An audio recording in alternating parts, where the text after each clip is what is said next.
여러분 안녕하세요. 오늘은 또 지난 시간에 계속 이어서 진도를 나가보도록 하겠습니다. 선생님, 그 펀펀 지구와 원 교재로 계속 진도를 나가요.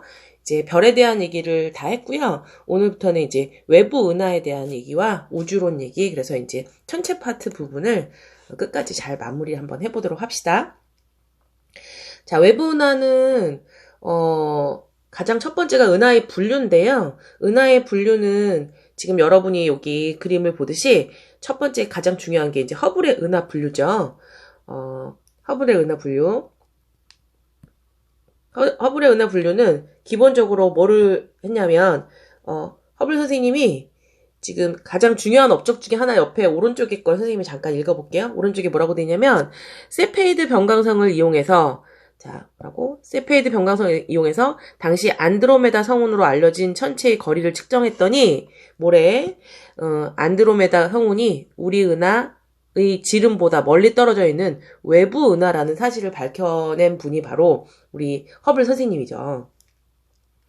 그래서 허블은 이제 허블 이전에는 그냥 우주의 크기가 되게 작다고 생각을 했던 거지, 그치? 근데 이제 알고 보니까 우리 은하 안에 있는 천체인 줄 알았는데 아니구나. 안드로메다가 우리 은하 바깥에 있구나. 우주가 굉장히 넓구나. 이걸 이제 처음 밝혀낸 분이 허블 선생님이라고 생각을 하시면 돼요. 일단 그런 업적이 있고 그 다음 우리한테 이제 중요한 것은 그래서 이제 은하들의 관심이 되게 많았겠죠. 그래서 은하들을 여러 가지 관찰을 하고 나서 보니까 생김새가 다 다른 거야. 그래서 은하를 오로지 뭐에 따라서 선생님 맨날 얘기하죠. 더러운 세상, 외모로 모든 걸 판단했어. 그래서 은하도 역시 마찬가지로. 그래서 이 허블 선생님은 외부 은하를 뭐에 따라서, 그치? 모양에 따라서. 오로지 그 형태, 외부 모양만 가지고 여러 가지로 분류를 했는데, 항상 과학에서 분류라는 말이 나오면 이제 뭐가 중요하냐면 여러분, 과학에서 이제 그 분류 기준 이런 거 굉장히 중요하죠. 그래서 여기 부분은 분류 기준을 묻는 문제가 종종 출제가 되니까 그 분류 기준만 좀 알아두면 좋을 것 같아요. 그래서 일단 첫 번째 분류 방법은 선생님이 옆에다 잠깐 설명을 해주면 예전에 이제 요런 식이죠. 맨 처음에 은하를 처음에 질문이 뭐였어? 규칙하냐, 그지? 그래서 첫 번째가 규칙성이 있니? 규칙성을 가지고 분류해서 이제 거기를 규칙성을 기준으로 해서 규칙성이 있냐 없냐 이거 가지고 뭘로 분류했죠? 그죠? 규칙 은하와 불규칙 은하로. 일단 먼저 써보고요. 그 다음에 이제 규칙인 은하, 모양이 규칙성인 은하에 그 다음 발문이 뭡니까? 거기에 그치 나선팔이죠. 나선팔이 있냐? 나선팔이 있느냐? 요거 가지고 또 두 개로 분류를 했죠. 나선팔이 있어요. 그러면 나선은하. 나선팔이 없어요. 그러면 타원은하라고 분류했죠. 그 다음에 이제 타원은하는 이 제로부터 이 세븐까지 분류했다. 뭐에 따라서? 이거는 이제 얼마나 납작하냐. 그 다음에 나선은하에 또 발문이 있었죠. 뭐죠? 중심부에 그치 막대가 있냐 없냐. 그래서 중심부에 막대가 있으면 막대 나선은하로, 막대가 없으면 정상 나선은하로 이렇게 분류를 했죠. 자, 그리고 그 각각 안에 또 이제 분류 방법이 있었어요. 이제 기본적인 얘기들을 선생님이 했어요. 가장 중요한 발문, 규칙성이 있느냐, 나선팔을 갖고 있느냐, 그 다음에 막대를 갖고 있느냐, 없느냐, 분류 기준 먼저 알아두시고요. 자, 그리고 우리 그림으로 다시 한번 볼게요. 그래서 이제 먼저, 여기 보시면, 불규칙 은하가 보이시죠? 그럼 나머지는 다 뭐예요? 나머지는 다 규칙 은하죠. 규칙 은하 안에, 자, 그래서 여기까지, 요렇게 분류 기준이 규칙성이 있느냐, 없느냐로 보시면 되고, 자, 그 다음에 또 여기 분류했죠. 그 안에, 또 요렇게도 분류했죠. 여기는, 자, 이쪽이 나선팔이 없는 타원은하 쪽이죠. 그 다음에 나머지는 나선팔이 있는 나선은하고요. 나선은하 안에 위아래로 분류한 게 뭐예요, 여기는? 막대기가 아래쪽에 있느냐, 위쪽은 막대기가 없느냐, 요렇게 분류를 했네요. 자, 타원은하에 이 제로부터 이 세븐까지 분류한 것은, 자, 오른쪽에 잠깐 설명이 있어요. 오른쪽에 보시면, 자, 여러분 여기 편평도라는 말이 나와요. 편평도는 이심률하고는 좀 다르죠. 행성 궤도의 이심률 같은 경우는 궤도가 타원인데 그 궤도가 얼마나 납작하냐. 요게 이제 이심률이었고요. 편평도 같은 것은 그냥 은하 자체의 모양이죠. 모양이 얼마나 원에 가깝냐, 타원에 가깝냐. 그래서 여러분 타원의 기본 구조를 보시면 원이면 반지름이 하나밖에 없을 때 타원은 반지름이 여러 개잖아요. 그 반지름 중에 가장 긴 반지름인 A를 뭐라고 했지? 그쵸? 장반경. 또는 긴 반지름이라고 하고요. 그 다음에 이제 B를 짧은 반지름이죠. 단반경. 짧은 반지름 이렇게 얘기하는데 공식이 있어요. 그래서 편평도 자체는 A분의 A-B. 약간 요런 얘기고요. 요 편평도 2는 0과 1 사이 값인데요. 여러분 0이면 뭐죠? A, B가 같으니까 1이죠. 거의 동그란 거. 그 다음에 1에 가까우면 뭡니까? 1에 가까우면 이건 직선이죠. 직선. 왜냐면 B가 없는 거니까. 이렇게 생각을 하는 거예요.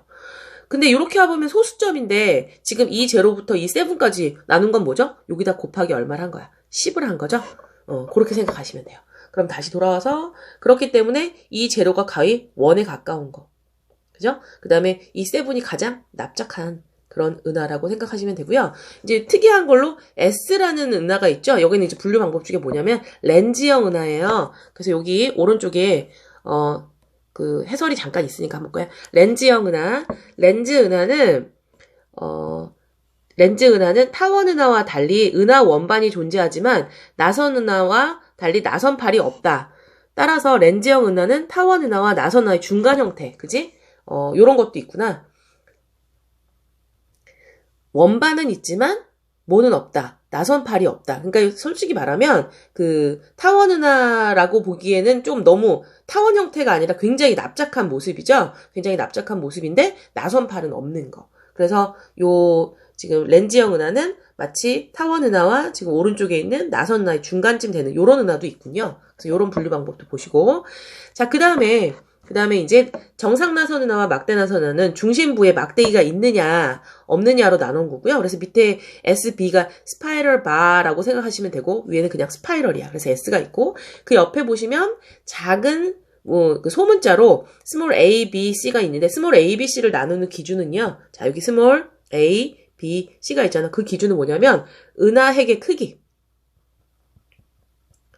은하핵 크기와 그 다음에 나선팔의 감긴 정도를 가지고 A, B, C를 구분했고 A 쪽으로 갈수록 은하핵이 크고요. 은하핵이 크고 나선팔도 칭칭 많이 감겼다고 생각을 하시면 돼요. 그러니까 C 쪽으로 가면 반대로 은하핵의 크기가 작고 나선팔이 헐렁하게 감겨있다라고 생각을 해주시면 되겠죠. 자, 여기에서는 이제 중요한 게 뭐냐면 그 다음에 이제 우리 은하는 어디에 들어가냐. 그래서 우리 은하는 막대 구조와 나선팔을 가지고 있는 막대 나선 은하다. 우리 은하는 막대 나선 은하에 들어가는구나. 알아두시고요. 허블의 은하 모양을 그 다음에 중요한 말이 이거죠. 가끔 보기로 묻는데 허블은 외부 은하의 모양이 일정한 방향으로 진화하고 있다고 생각을 했지만 요즘에는 이제 알려진 바로는 은하와 진화 모양 사이에는 아무런 관련이 없음이 밝혀졌다. 이 뭐야? 진화하고는 아무런 관련이 없다. 그러니까 예를 들면 뭐 나선 은하가 진화해서 타원 은하가 되고 뭐 이렇게 됐다는 그런 말은 없다는 거죠. 그런 거는 맞지 않는다. 그냥 오로지 진화 관계는 밝혀지지 않았고 뭐만 밝혀져 있다. 얘네들이 그냥 모양으로 분류만 했다. 이런 거 밝혀져 있고요. 그 다음에 이제 각각의 은하의 특징들을 또 보시면 특징들 묻는 문제들이 또 있잖아요. 그럼 보시면 자, 타원 은하는 성간 물질. 자, 타원 은하 뭐라고 돼 있죠? 성간 물질이 상대적으로 적고라는 표현이 있어요. 여러분, 여기서는 우리는 뭐하고 뭐를 비교하셔야 돼요? 성간 물질과 별을 좀 구분을 하셔야 되고요. 성간 물질과 별. 말 그대로 성간이잖아. 별 사이에 있는 물질이니까 기체라든가 고체인데 얘네들이 이제 나중에 뭉치면 별이 될 수 있는 거죠. 그러니까 별의 재료와 별. 이렇게 생각하시면 되죠. 그러면 성간 물질을 많이 갖고 있다라는 얘기는 뭘까요? 이거는 아직 별을 못 만들었으니까 좀 젊은 별들이 많다고 생각해 주시면 되고요. 그죠? 성간 물질과 별이 있다. 그러면 나이가 어리다. 그 다음에 이제 별을 많이 갖고 있다 그러면 좀 어때? 성간 물질이 별로 없으니까 뭉쳐서 대부분 별이 됐겠지. 그래서 이제 좀 나이가 많은 별이 많다. 뭐 이렇게 구분을 해주시면 돼요. 그래서 지금 타원 은하는 어땠다? 타원 은하는 성간 물질은 적어요. 그 다음에 뭐래? 나이가 많은 별들로 이루어져 있어요. 그리고 타원 은하는 크기가 매우 다양하고요. 그 다음에 이제 편평도에 따라서 아까 9에 가까운 이 제로부터 가장 납작한 이 세븐까지 세분화한다. 네, 타원 은하. 그 다음 나선 은하요. 나선팔이 있으면 나선 은하였죠. 자, 은하 원반과 뭘 갖고 있다고? 나선팔이 있는 은하죠. 그 다음에 은하핵에는 나이가, 자, 여기 중요한 말이 있습니다. 은하핵에는 나이가 많은 붉은색 별이 많고, 그 다음에 나선팔에는 성간물질이 많아 나이가 적은 파란 별이 많다. 라고 돼 있죠? 선생님이 그림으로 살짝 설명하면, 예를 들면 나선은하를 옆모습을 보시면, 자, 요렇게. 우리 은하도 이렇게 생겼죠? 가운데를 은하핵이라고 하고요. 이제 전체적으로 이제 원반 중에 이 끝부분을 나선팔이라고 하죠. 나선팔. 그러면 이제 색깔로 표시하면 중심부에는 뭐라고? 나이가 많은 별들이 이렇게 막 많이 모여 있고요. 그 다음에 나선팔에는 성간물질과 나이가 젊은 별들이 많다. 이렇게 생각을 해주시면 되겠죠. 그리고 아까도 말했듯이 막대 구조가 있냐 없냐에 따라서 어떡하죠? 나선은하랑 막대 나선은하를 구분을 했고, 막대 같고, 그 다음에 은하핵의 상대적인 크기와 나선팔에 감긴 정도에 따라 A, B, C로 세분화한다. 그래서 어느 쪽으로 갈수록, A 쪽으로 갈수록 더 똘똘 말려있다. 이렇게 생각을 하면 되죠. 그럼 여기도 어떨까? 나선팔이 많이 발달해 있는, 여기 볼게요. 자, 밑에 나선팔에 감긴 정도는 A, B, C로 갈수록 점점 A, B, C 거꾸로 돼 있죠, 여러분. A 쪽, 그죠? A 쪽으로 갈수록 점점 더 많이 발달해 있고요. 성간 물질의 양은 어느 쪽으로? C로 갈수록 많아지는 거예요. 그 다음에 은하 중심의 크기는 어떡하지? A가 더 크다. 그리고 성간 물질은 누가 더 많다? C가 더 많다. 다시요. 은하핵은 누가 제일 커요? A가 제일 크죠? A가 제일 크고, 그 다음에 성간 물질은 누가 제일 많다? C가 제일 많다고 생각을 해주시면 되겠어요. 그러니까 여기서 약간 규칙을 좀 찾으려고 그러면 애들이 좀 멀리 퍼져 있어. 퍼져 있으면 성간물질이 많은 거야. 그러니까 예를 들면 불규칙 은하 이런 경우는 성간물질이 되게 많겠죠? 그 다음에 이제 많이 뭉쳐 있어. 예를 들면 타원은하 막 이렇게 많이 뭉쳐 있고 나선팔이 없고 이러면 어떻다? 그러면 이제 늙은 별들이 많다. 이렇게 생각을 해주면 돼요. 그래서 지금 불규칙 은하에 들어가시면 모양이 일정하지 않다라는 얘기고, 그 다음에 성간물질. 자, 성간물질이 풍부하대요. 새로운 별들이 활발하게 생성된다. 이렇게 생각하시면 되고, 그 다음에 이제 우리 수능 완성에서 물었죠? 현재까지 관측된 은하 중에 제일 많은 게 누구다? 약 77%가 나선은하, 20%가 타원은하, 그 다음에 3% 정도가 불규칙 은하로 분류가 된다는 거죠. 자, 누가 제일 많다? 다시 한번요. 나선은하가 1등, 그 다음에 타원은하, 그 다음에 불규칙 은하가 제일 적게 발견이 된 거네요. 그리고 이제 보니까 나선은하의 경우는 다른 은하에 비해서 평균 밝기가 커서 중심 핵 쪽으로 많이 모였기 때문에 상대적으로 먼 거리에서도 잘 관측된다. 뭐 이렇게 특징들이 나와 있습니다. 자, 그리고 밑에 있는 자료 분석이 나와 있죠. 사실 여기 부분은 사진을 보고도 여러분이 이 은하들을 분류할 수 있어야 되겠죠? 모양 보고도 모르면 안 되겠지, 그치? 모양을 보고 어떤 은하인지 분류할 수 있을 정도는 공부를 해 놓으셔야 됩니다. 자, 그럼 한번 볼까요? 딱 봐도 그림을 조금 더 확대해 볼까요? 가 같은 경우는 딱 봐도 중심이 어때요? 막대기가 없고 나선팔이 보이시죠? 그래서 가는 정상 나선은하죠. 가는 정상 나선은하구나. 정상 나선. 물론 밑에 답이 있지만. 그 다음에 나는 어때요? 가운데 이거 막대기 구조가 있네요. 그죠? 막대 구조 있고 나선팔이 보이니까 막대 나선. 그 다음에 역시 다도 어때? 중심부에 그냥 핵이 동그랗게 있죠? 그 다음에 나선팔 보여. 얘도 정상 나선은하가 되겠네요. 그 다음에 라를 보니까 라는 어때요, 여러분? 모양에서 뭘 찾을 수가 없어. 그치? 그러니까 이거 뭐겠어? 이게 불규칙이죠. 이게 불규칙. 그 다음에 마는 나선팔이 없고 동그랗게 보이죠? 그래서 이거는 이제 거의 이 제로에 가까운 타원은하라고 봐야겠네. 나선팔이 없으니까. 바는 어때요? 바는 여기 어때? 약간의 막대기 구조가 보이나요? 그러니까 이것도 뭐해? 막대 나선은하에 분류할 수 있다. 분류 기준에 맞춰서 여러분이 은하들을 이렇게 분류해서 찾을 수 있으면 좋겠죠? 자, 다음 페이지 보면 이번엔 뭐죠? 모양에 따라서 허블이 이제 은하를 분류했다면 이번에는 자, 이렇게 써 있습니다. 허블의 은하 분류 방식에 속하지 않는 은하로. 참 이런 말 때문에 여러분들이 다소 헷갈리긴 하지만 일단 모양으로 분류를 했는데 그거 이외에 다른 특징이 있어서 따로 떼내가지고 다르게 분류를 했다. 요렇게 이해를 하시면 될 것 같아요. 그리고 공통적인 특징이 뭐라고요? 대부분 중심부에 블랙홀이 존재하는 활동성 은하다. 거대 블랙홀을 갖고 있다는 게 공통적인 특징이라는 거죠.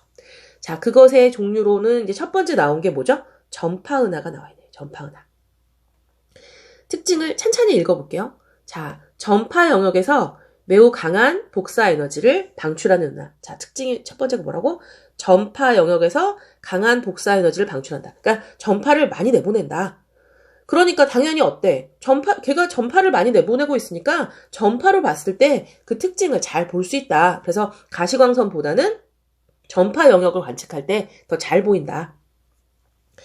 전파 은하로 관측한 그 모양이 오른쪽에 있는데요. 물론 여기서 이제 중요한 건 특이 은하도 보시면 밑에 보면 자, 어땠어? 전파로 본 것도 있고요. 가시광선으로 본 것도 있고요. 그 다음에 X선으로 관측한 것도 있네요. 전파 하나의 가장 큰 특징은 여기 나와 있는 요 그림이에요. 중심에 뭐가 있죠? 중심 핵이 있고요. 그 다음에 중심 핵으로부터 옆으로 뻗어나온 요거 뻗어나온 요런 구조가 보이시죠? 이 뻗어나온 그거 이걸 뭐라고 한다? Z라고 하고요. 그 다음에 Z 양쪽 끝에 자, 여기 로브라고 하는 거, 전파 로브라고 하는 것이죠. 전자기파가 이렇게 동그랗게 많이 보이는, 이렇게 아령 모양으로 많이 보이는 이 부분을 로브라고 해요. 그래서 핵과 로브를 연결하는 강한 물질의 흐름을 우리가 Z라고 하는 것이죠. 자, 오른쪽에 보면 전파 로브에 대한 설명이 있죠. 전파 은하에서 핵을 가운데 두고 양쪽에서 대칭된 위치에서 나타나는 거대한 전파 방출 영역을 말한다. 전파 방출 영역이니까 그러면 다시 보시면 전파 영상에서는 이렇게 로브가 보이죠. 로브가 보여요. 근데 가시광선 영역에서는 로브라든가 가시광선이나 X선에서는 로브의 모습이 정확하게 나타나 있지 않죠. 왜냐하면 거대한 전파 방출 영역이기 때문이에요. 그죠? 자, 그래서 구조를 한번 확인했고요. 그 다음 또 특징이 뭐였냐면 얘를 가시광선으로 보면 마치 모처럼 보인다. 중심 타원 은하로 관측된다. 그래서 간혹 묻죠. 이 전파 은하를 허블의 은하 분류에다가 집어넣는다면 그럼 여기서 이제 학생들이 다 여러분들이 뭐라 하냐면 아니 허블의 그 은하 분류 방식에 들어가지 않는다면서요. 근데 얘를 왜 거기다 집어넣어요? 그쵸. 허블의 은하는 오로지 모양으로만 분류했는데 그 모양으로 분류한 것 중에 또 특이한 성질이 있어서 따로 뗐다. 이렇게 생각을 하시면 돼요. 그래서 이제 그냥 가시광선으로 봤을 때 그러니까 허블의 모양을 분류한 거는 그러니까 결국은 뭘로 봤다는 거죠? 가시광선으로 관측을 했다는 거예요. 그래서 이제 이 전파 은하도 가시광선으로만 보면 마치 뭐로 보여서 타원 은하로 보이기 때문에 허블의 은하 분류로 따진다면 굳이 거기다 집어넣는다면 모양은 이제 타원 은하로 볼 수 있다. 그렇지만 다른 특징이 있어. 그냥 보통의 타원 은하와 달리 강한 전파를 방출해. 그래서 따로 떼내서 전파 은하로 분류했다. 이런 식으로 이해를 해주시면 될 것 같아요. 자, 그리고 나서 아까 그 X선 영상에서 보시면 X선은 어때요? 파장이 또 짧잖아요. 그러니까 강한 에너지를 내보내는 구역이 좀 잘 보이죠. 그래서 사실 보면 핵 부분을 잘 볼 수 있는 게 X선이라고 생각을 해주시면 되는 거죠. 자, 그 다음에 퀘이사. 이제 첫 번째 특징 얘기했어요. 전파 은하의 특징 알아둘 거. 지금 전파 은하의 특징 첫 번째는 전파 은하 구조를 알아두셔야 돼요. 핵과 Z와 로브에 대한 특징. 우리 이 Z에 대해서도 6평에 한번 나왔었던 거 기억하시죠? 강한 뭐라고? 물질의 흐름이라고 했어요. 에너지와 물질의 흐름. 그죠? 그거였고, 근데 그때는 별의 흐름이라고 해서 틀렸었잖아요, 여러분. 그죠? 그래서 강한 물질의 흐름이었고, 로브는 거대 전파 방출 영역이다. 그래서 전파 영역에서 잘 볼 수 있다. 그 다음에 이제 가시광선으로 보면 전파 은하는 뭐로 보인다? 타원 은하로 볼 수 있다. X선 영역에서는 에너지가 강한 부분을 볼 수 있다. 정리되시죠? 자, 그 다음에는 퀘이사죠. 퀘이사. 가장 큰 특징은 뭐죠? 마치 가시광선으로 보면 뭐처럼 보인다? 별처럼 보인다라는 특징이 있어요. 정식 명칭은 준항성체. 막 이런 거지만 준이라는 뭐야? 거기에 준한다, 비슷하다 이런 거지. 항성이는 별과 되게 비슷한 그런 천체다. 그래서 우리는 그거 그냥 통상적으로는 퀘이사라고 부르죠. 그래서 되게 길죠? 자, 그런데 퀘이사라고 부른다. 자, 여기 퀘이사의 특징은 자, 우주 탄생 초기의 천체명라는 말이 나와 있어요. 자, 이거는 어떤 걸 의미한다? 선생님은 이런 비유를 해줬어요. 안드로메다 은하가 우리 은하로부터 뭐 예를 들면 250만 광년 떨어져 있어. 어떤 의미가 된다고? 오늘 밤에 안드로메다 은하를 보면 와, 예쁘다! 봤겠죠? 근데 언제적 모습이다. 250만 년 전 모습이다. 그러니까 250만 년 전에 안드로메다 은하에서 출발한 빛이 오늘 나에게로 왔다. 한 번 더요. 지금 여러분 요즘에 날씨도 되게 좋은데 밖에 나가서 햇빛을 쬐습니다. 언제적 햇빛이다. 나는 지금 이 햇빛을 쬐었지만 사실 이 빛은 언제 온 거야? 8분 20초 전에 태양으로부터 출발한 빛이 이제 나에게로 온 거죠. 요런 식이야. 그럼 이 얘기는 자 250만 광년 떨어져 있으면 250만 년 전 모습이야. 그럼 500만 광년 떨어져 있으면 500만 년 전 모습일 거 아니야. 그 얘기는 뭐냐면 멀리 떨어져 있는 천체일수록 더 옛날 모습을 우리가 볼 수 있다는 것이지. 그래서 우주 탄생 초기의 전제라는 것은 가장 멀리 떨어지다. 멀다. 굉장히 멀어서 우리한테 과거의 모습을 보여준다. 그 굉장히 멀다라는 건 어떻게 알았지? 매우 큰 적색 편이 때문이죠. 매우 큰 적색 편이. 이제 허블 법칙 이제 보시면 뒤에서 하겠지만 허블 법칙 자체가 뭐였어요? 거리랑 후퇴 속도가 서로 비례한다. 뭐 그런 거였고요. 그 다음에 이제 우리가 적색 편이량이 가장 크다는 건 그만큼 가장 멀리 있는 전체고 가장 멀다라는 건 가장 과거의 모습을 보여준다. 그래서 우주 탄생 초기의 천체일 거라고 생각을 하는 거죠. 우리 그 전에 한번 모의고사에서 풀었었는데 이런 거 있잖아요. 어떤 퀘이사를 관측했더니 30억 광년 떨어져 있어. 30억 광년. 그러면 이 퀘이사는 30억 년 전에 30억 년보다 그 이전에 그 30억 년 전 그거보다 더 이전에 만들어진 거야? 아니면 30억 년 이후에 만들어진 거야? 적어도 30억 년 전부터 빛을 내보낼 수 있었다는 것은 그 이전에 만들어졌다는 그런 의미가 되는 거잖아요. 그렇다고 보시면 되겠어요. 그래서 뭐라고 했어? 적색 편이가 매우 크기 때문에 우리가 관측할 수 있는 가장 먼 거리에 있는 천체야. 그러니까 가장 과거의 모습을 우리한테 보여주는 거라고 생각을 하면 돼. 이제 그 다음 밑에 특징은 크기 자체가 태양계 정도의 크기로 추정된대. 그럼 엄청 크기가 작다는 거죠? 근데 방출하는 총 에너지 양은 우리 은하의 수백에 수천 배. 그러니까 에너지는 우리 은하보다 큰데 크기는 태양계밖에 안 돼. 뭐 이렇게 별처럼 작기 실제로 크기도 작다는 거죠. 자, 그러면서 여기 이것도 우리 예전 강대 문제에 나온 적이 있는데요. 이거를 이제 지금 여러분은 퀘이사를 가시광선 영역에서 봤기 때문에 별처럼 보이지만 이걸 전파 영역에서 보면 선생님이 여기 위에다 살짝 그냥 한번 표시를 막 이런 식으로 막 이렇게 보이고 그 다음에 여기 슈 이런 식의 모양이 보였다. 그렇다고 하면서 이런 사진을 주고 자, 요게 Z냐? 이렇게 물어본 적이 있었어요. 맞다고 하셔야 돼요. 자, Z의 특징 옆에 다시 볼게요. Z 뭐라고 했어요? 좁은 선처럼 보이는 뭐라고? 물질의 흐름이라고 했어요. 그래서 전파뿐만 아니라 가시광선이나 X선에도 간혹 관측이 된다. 이렇게 보시면 되겠죠? 그래서 지금 위에 잠깐 다시 돌아가서 그래서 우리 전파 은하를 관측했을 때 X선에서도 보면 옆에 이렇게 삐져나온 게 보이잖아요. 요런 거를 우리가 뭐라고 할 수 있다. Z라고 할 수 있다. 물질의 흐름이다. 퀘이사 그러니까 이게 반드시 전파의 특징은 아니고 다른 은하에서도 이렇게 얇은 좁은 선처럼 보이면서 물질이 나온다 그러면 그걸 뭐라고 할 수 있다. Z라고 할 수 있다라고 보시면 되겠죠. 자, 그러면 퀘이사 다시 특징이요. 뭐처럼 보인다고? 별처럼 보이죠? 그 다음에 가장 멀다. 아이고. 아우, 여러분. 갑자기 좀 기침이 나와가지고 죄송해요. 그래서 다시요. 퀘이사는 별처럼 보이고 가장 멀다. 그래서 우주 탄생 초기를 볼 수 있게 해준다. 크기는 어느 정도 된다? 크기는 별만큼 크기가 작다. 그렇지만 에너지는 은하보다도 훨씬 더 많이 내보내고 있다. Z에 대해서 물을 때는 사실은 가장 많이 얘기하는 게 뭐죠? 그죠? Z가 아니라 퀘이사에 대해서 물을 때는 매우 큰 적색 편이가 나타난다. 요거 가지고 많이 물으니까 특징을 다시 잘 잡아 놓읍시다. 자, 세 번째 그 특이 은하로는 뭐가 나옵니까? 세이퍼트 은하. 세이퍼트 은하는 대부분 나선 은하. 자, 여기 중요해요.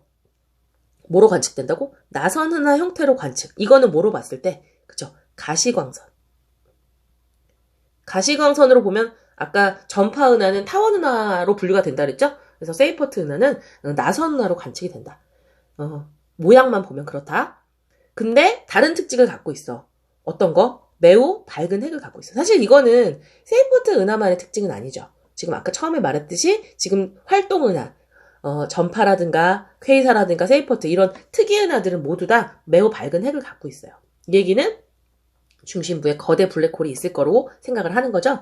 자, 세이포트 은하의 가장 큰 특징은 매우 넓은 방출선이 나타난다는 거. 매우 넓은 방출선. 방출의 원인은 성간물질의 은하 중심부를 매우 빠른 속도로 뭐 하고 있다? 회전하고 있다. 그래서 아마 이렇게 보일 거고, 그렇게 빠르게 회전한다는 건 에너지를 많이 내보낼 거니까 아마 블랙홀이 가운데 있을 거다. 뭐 이렇게 얘기를 하고 있는 거죠.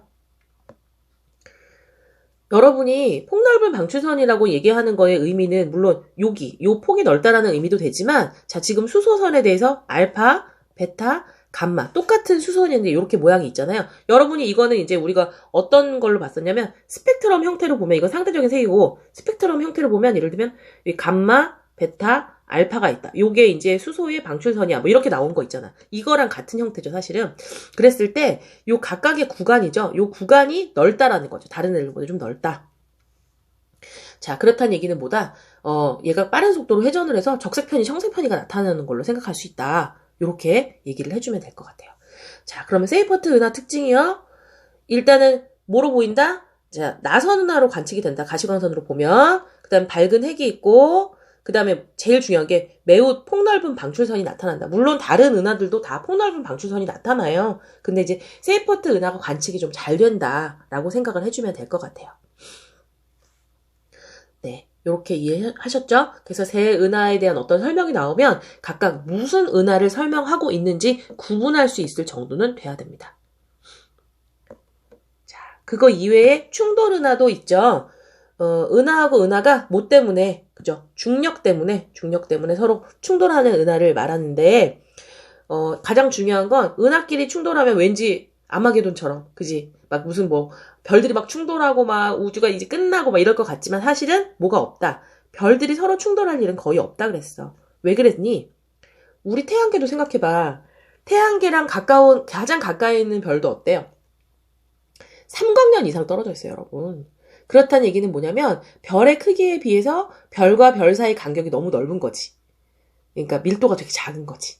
그러니까 은하가 충돌을 하더라도 그 빈 공간이 너무 많으니까 별들의 충돌은 거의 없고, 오히려 이제 밀도가 좀 커지겠지. 밀도가 커지니까 성간물질의 밀도가 커졌으므로 별이 탄생할 가능성이 높은 거죠, 오히려. 그래서 서로 지금 거대 분자구름이 서로 충돌하고 압축되면서 별들이 활발하게 탄생한다. 별이 서로 충돌을 하는 것이 아니라 오히려 별이 탄생할 가능성이 더 높다는 거죠.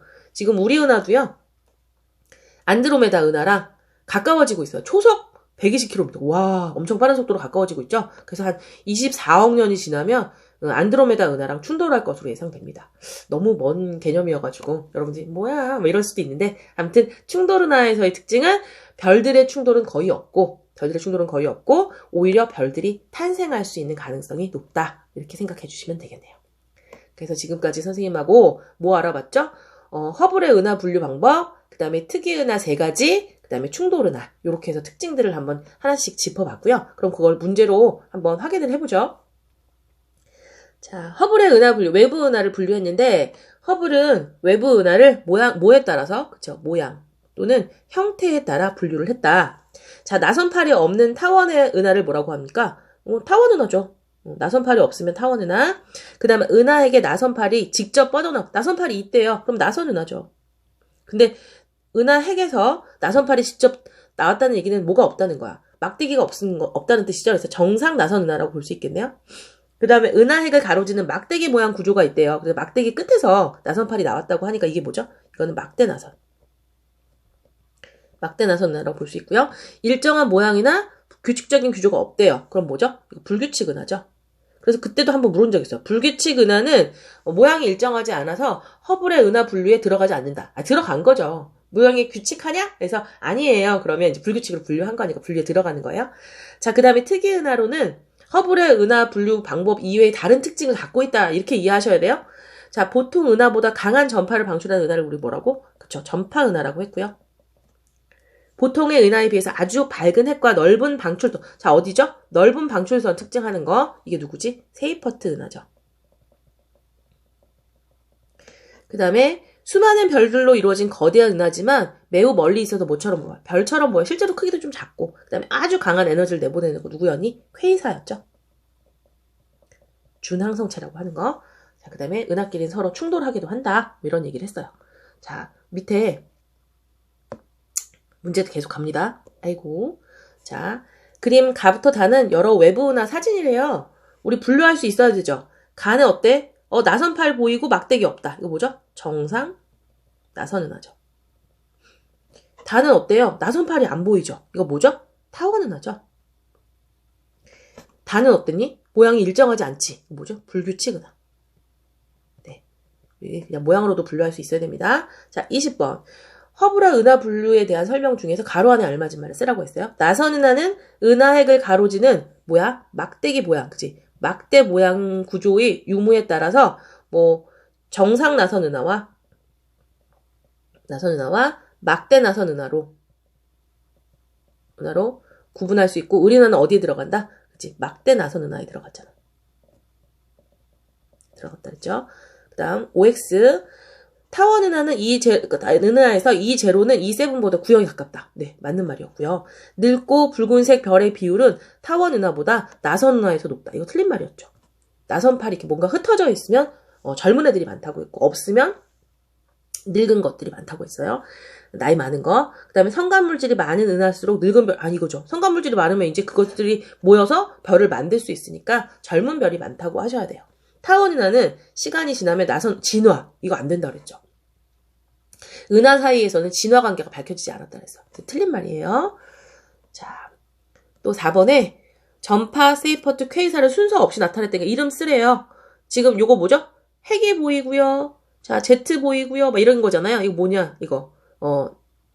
이게 전파 은하죠. 여러분, 여기서 참 또 이런 특징이 있었어요. 이 Z라는 건 어떻게 나오죠? 회전하는 그 회전체에 대해서 수직으로 방출된다고 했었거든요. 그래서 지금 보시면 요게 은하죠. 그러니까 우리가 만약 가시광선으로 보면 은하 핵이 보일 거고 여기 나선팔 같은 것이 이렇게 보일 거고 거기서 분출돼서 나오는 요런 모습이 요런 모습이 이제 Z라고 보시는 거죠. 나선팔은 아니지만 이렇게 타원 모양에서 그죠? 자, 그래서 일단 전파 은하고 나 같은 경우는 뭐야? 별처럼 보이지 않아요? 어떤 특징이 없잖아요. 누구예요? 퀘이사고 다에는 이제 나선팔이 요렇게 나선팔처럼 보이죠? 그래서 나선 은하처럼 보이는 거 이게 누구지? 이게 세이퍼트. 자, 5번. 이 은하가 뭐냐? 특징 별처럼 보인대요. 적색편이 매우 크대요. 누굽니까? 퀘이사죠. 6번의 OX예요. 자, 특이은하하고 충돌은하에 대해서 설명을 해보래요. 전파은하는 전파 영역에서 보통 은하보다 훨씬 강한 에너지를 방출한다. 맞는 말이죠. 그죠? 그 다음 은하 중심부에서 강한 Z가 나타나는 은하는 퀘이사다. 은하 중심부에서 강한 Z가 나타나는 거 누구였죠? 우리? Z가 나타나. 전파 은하의 특징이었잖아. 그지? 중심부에서 나오는 건 아니고. 그죠? 그 다음 핵하고 보통 핵과 로브를 연결하는 Z가 잘 보이는 거 우리가 보통은 전파 은하라고 보는 거죠. 사실 퀘이사는 Z가 보일 때도 있긴 하지만 보통은 별처럼 보인다는 특징으로 생각을 해주시면 돼요. 세이퍼트 은하는 초계 우주라는 거는 가장 멀리 있어야 되니까 누구였죠? 퀘이사에 대한 설명이고요. 세이퍼트 은하는 은하 전체의 광도에 대한 중심부 광도가 매우 크다. 네, 이거 사실 맞는 말인데 이거는 우리 6평에도 나왔었지만 모든 은하들의 특징이기도 하고 이 은하 전체의 광도에 대한 중심부 광도가 매우 큰 거는 그 중에서 가장 큰 건 누구지? 퀘이사죠. 가장 큰 거 퀘이사라는 거. 특이 은하들의 모든 특징이에요. 지금 4번은. 근데 세이퍼트도 거기 들어가는 거 맞는 거죠. 그죠? 그 다음 은하와 은하가 충돌해도 그 내부의 별은 충돌이 거의 없다. 맞는 말이죠. 이해하셨죠, 여러분? 네. 그렇게 해서 지금 은하의 분류에 대해서 우리 한번 공부를 해봤습니다. 다시 한번 복습을 하시고 각각의 은하 특징들 정확하게 알아두는 거. 선생님이 한번 얘기했었는데 교과서를 읽어서 그 특징들을 한번 보시고 그다음에 사진으로도 눈 익혀 두시고 그런 게 이제 공부 방법이라고 보시면 될 것 같아요. 네, 수고하셨습니다.